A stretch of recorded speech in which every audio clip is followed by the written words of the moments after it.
Hi everyone, welcome back to the Sweet and Chocolate M&Ms.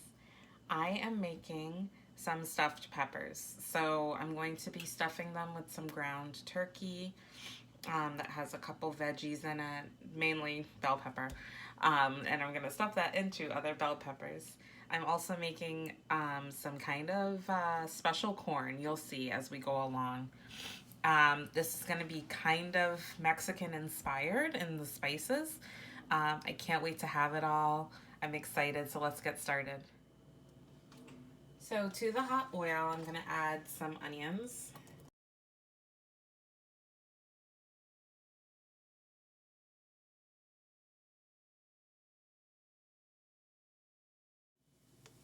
I'm also going to go ahead and add some Epi's green seasoning here. Add about 2 tablespoons, more or less. Then add some garlic. And just stir this around. Let it all kind of start to cook down. So I'm going to add the green bell peppers. I've chopped up some green bell peppers.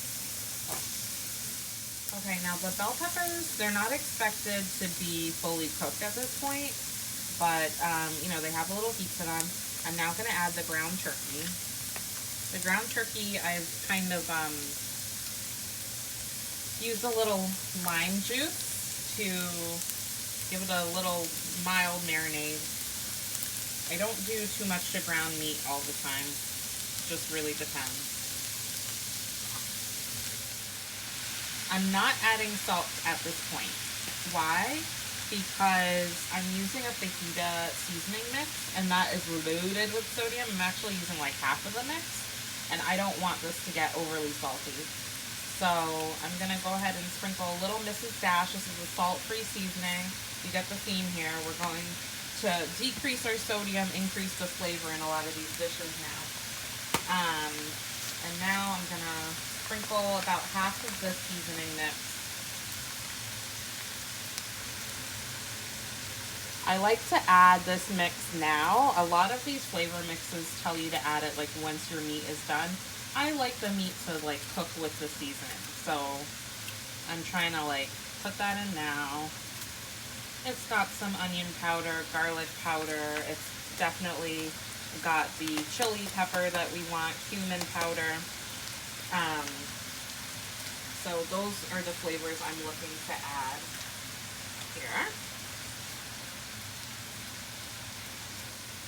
So I'm going to give it a quick stir, get all the seasonings together, and then I'm going to cover and let it cook. I'll like take a peek at it here and there every 5 minutes or so, but this is going to cook for at least 20 minutes depending on your heat level.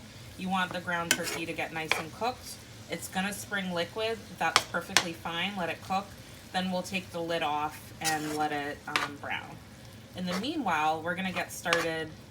Once I cover this, we're going to get started with the corn. So I'm actually going to start that pan so that that pan gets hot. So as you can see, I have the ground turkey covered. It's cooking, it's steaming. I'm now going to add some corn, and I'll tell you a little bit about the corn. I am using canned corn instead of fresh corn. This is another like thing to just help my life be a little easier. So if it's popping, we don't want popcorn, but if it's popping, that's okay. We want it to brown. I'm just going to kind of let it brown a little, and then I'm going to stir it around frequently so it gets a nice char, and it's going to give us the illusion that we've grilled the corn, even though we're not grilling the corn.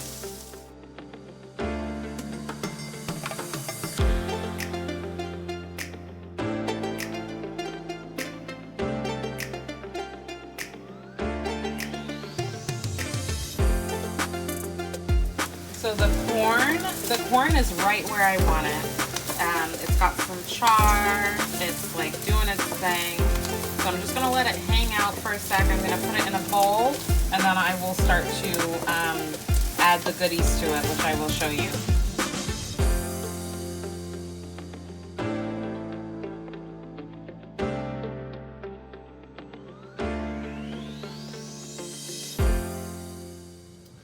Okay, so I have the charred corn. You can see that just doing it in a pan gets it nice and crispy.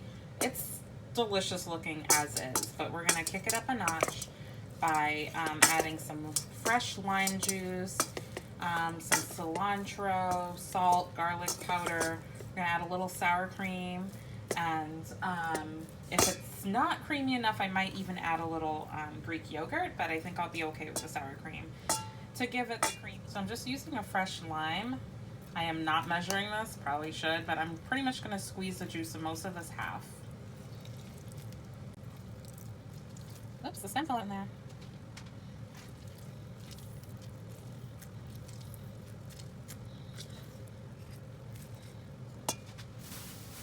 And now I'm gonna add some garlic powder, just a sprinkling.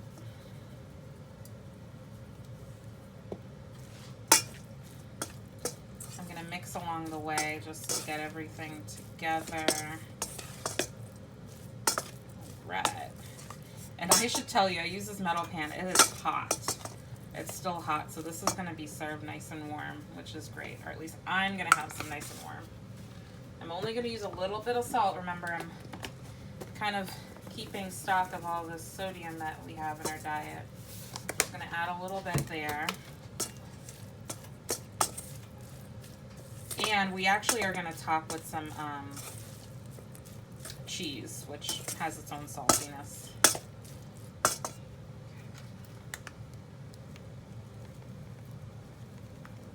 I love cilantro, so I went a little heavy on it.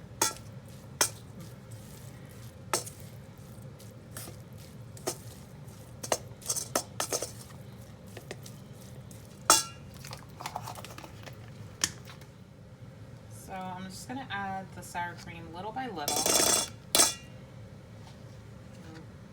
It's gonna be maybe like 1/8 a cup. It's 2 tablespoons there. Now you want to add this to the warm corn. That way it gets nice and creamy. I'm not a huge like creamy person. Like I like it, but not necessarily like mayo or sour cream type things. So I'm gonna go light on it.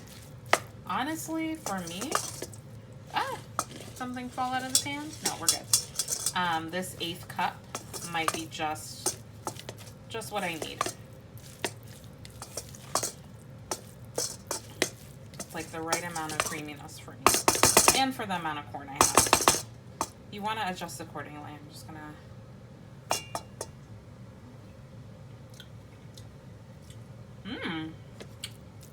it's pretty good. I don't know why I said that. Oh, that's the oven. I don't know why I said that. Surprised. It was pretty good. I think it's missing a little heat, but I'm gonna keep it like this so that it's not too spicy. Not everyone in my household likes spicy food, so I taste the cilantro, I taste the lime juice, which is fun. Next, I'll add some cheese. Okay, so I'm actually adding feta, which is completely non-traditional for this dish, but I'm a non-traditional person. What could I say? I'm just gonna add some feta, crumbled feta, to give it the mimic of cojita cheese that would be crumbled in here. That cheese is a bit more salty. So again, like just season accordingly, taste as you go. Taste some of this with it's a big hunk and piece of cheese. Try to mash up some of this cheese. Okay.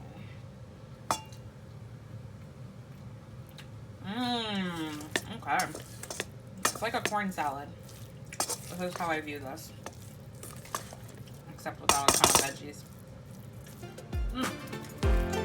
All right, we're good to go. I would serve it just